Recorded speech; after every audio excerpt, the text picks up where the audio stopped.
Bonjour les amis, je suis ravie de vous retrouver, je m'appelle Martine Gagnon et aujourd'hui, j'avais à cœur de vous partager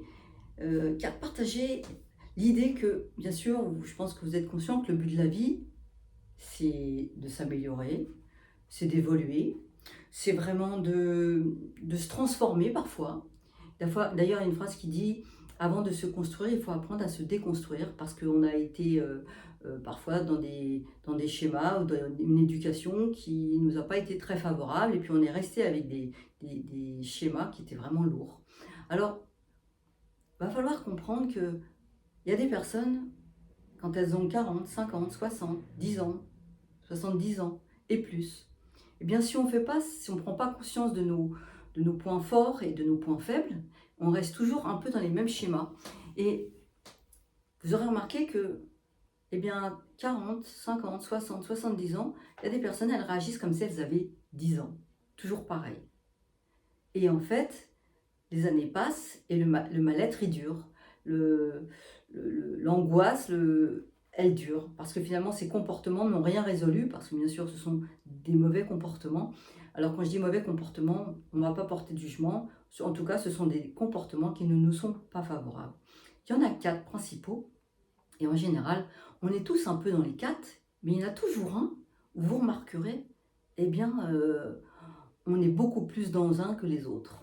Alors le premier, ça va être ce qu'on appelle le bloc de la parole. Il y a des personnes, elles sont généralement toujours en train de parler, parfois parler pour ne rien dire, parfois parler trop, ou elles peuvent avoir des paroles méprisantes, elles peuvent mentir, avoir tendance à mentir, et, euh, et parler pour blesser par la parole. Ça, c'est un bloc qui, vous voyez, si on se sent plus ou moins concerné.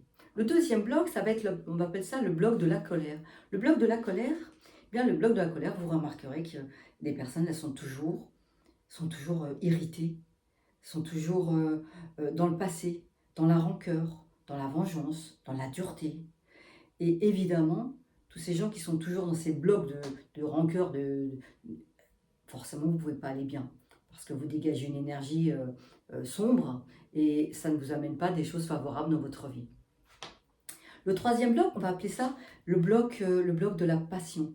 Le bloc de la passion, ce sont des gens qui sont émotionnellement très réactifs, qui sont très dans l'émotionnel, qui parfois gèrent mal leurs émotions, qui sont dans la pulsion, dans la passion, comme ça, très avides un petit peu de tout, de la vie, parfois même de l'argent. Et c'est un bloc où, bien sûr, quand on est toujours émotionnellement incontrôlable, on va dire, ça peut nous faire des erreurs. Et puis le dernier bloc, ça va être le bloc du mal-être. Il y a une catégorie de personnes qui sont souvent dans le désespoir, la tristesse, le côté c'est pas pour moi, j'y arriverai pas. Mais par ailleurs, qui sont pas non plus dans l'idée de faire des efforts, hein, qui restent un peu dans le côté caliméro. Hein. C'est un peu l'absence de faire des efforts aussi. Alors, c'est pas bien grave, c'est pas bien grave qu'on soit dans l'un ou dans l'autre. C'est important, on est tous concernés par ces blocs, mais il y en a toujours un, de savoir repérer où est-ce qu'on serait un petit peu plus. En sachant que pour évoluer et pour avancer, il est important de connaître ses forces et ses faiblesses. Alors, il est important de se dire, mais quelles sont mes qualités aussi? Parce que, pourquoi c'est important de voir ses qualités? Parce que quand vous êtes en difficulté, il est important de pouvoir vous appuyer sur vos qualités. Et d'ailleurs, vos points de faiblesse, voyez ça plutôt comme des tremplins pour avancer, des tremplins pour grandir, des opportunités de croissance. Et appuyez-vous sur vos forces. Alors, quelles sont vos qualités? Je suis toujours surprise de voir qu'il y a des personnes, quand on leur demande leurs qualités, ils en sortent une ou deux, ou trois, allez. Bien, si vous voulez faire l'expérience, vous pouvez même couper la vidéo, parce que là, je vais vous donner une liste de qualités. Et vous allez voir que vous en avez certainement beaucoup plus que ce que vous avez pu noter.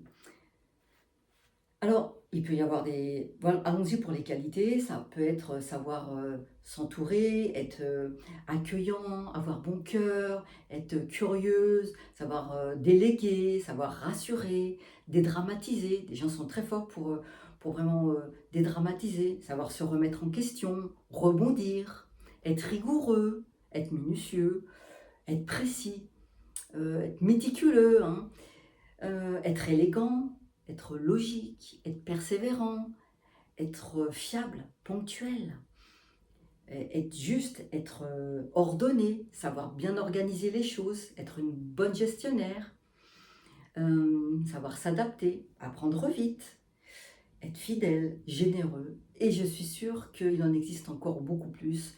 Et peut-être que vous savez aussi très bien rebondir dans les situations. En tout cas, prenez conscience de vos qualités.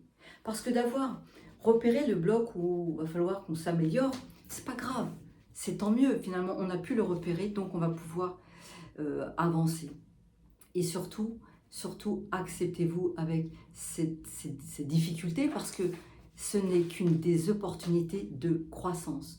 Et ne restez pas dans le déni, ne restez pas dans l'orgueil, dans la fierté, parce que ça vous tire vers le bas. Vous savez, de reconnaître un petit peu là où on a besoin de s'améliorer, c'est pas grave, on est que des êtres humains. C'est juste reconnaître qu'on est un être humain.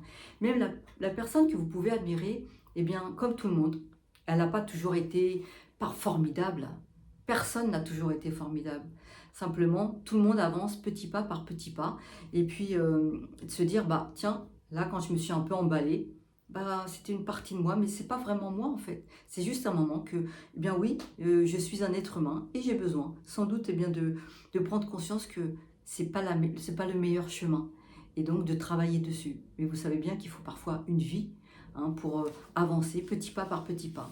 Et l'important, c'est pas de se dire oh là là, là ça va pas. L'important c'est d'en être conscience et de se transformer petit pas par petit pas et de valoriser vos compliments. Vraiment valorisez vos compliments. Faites-vous des compliments et valorisez vos points forts. Parce que pour avancer, faut s'appuyer sur ces points forts. C'est essentiel. Moi, si j'étais à l'éducation nationale, franchement, eh bien, je dirais toujours ce qui va très bien et les points où il faut vraiment s'améliorer. Mais ne tirez pas les gens vers le haut par la culpabilité, par des choses, insister sur ce qui ne va pas tout le temps, comme des fois on a pu le faire dans l'enfance. Vraiment, voyez vos qualités et vous allez voir que vous allez pouvoir beaucoup plus facilement vous améliorer quand vous repérez des moments où bah, vous avez peut-être un peu trébuché sur une situation où vous auriez pu faire peut-être autrement. Voilà ce que je voulais vous dire aujourd'hui. J'espère que cette vidéo vous aura aidé, vous aura fait prendre conscience parce que de toute façon, on est tous en chemin, on fait tous au mieux qu'on peut. Et une chose est sûre, c'est que plus on est au plus près de soi-même, plus authentique possible, mieux on va. Voilà.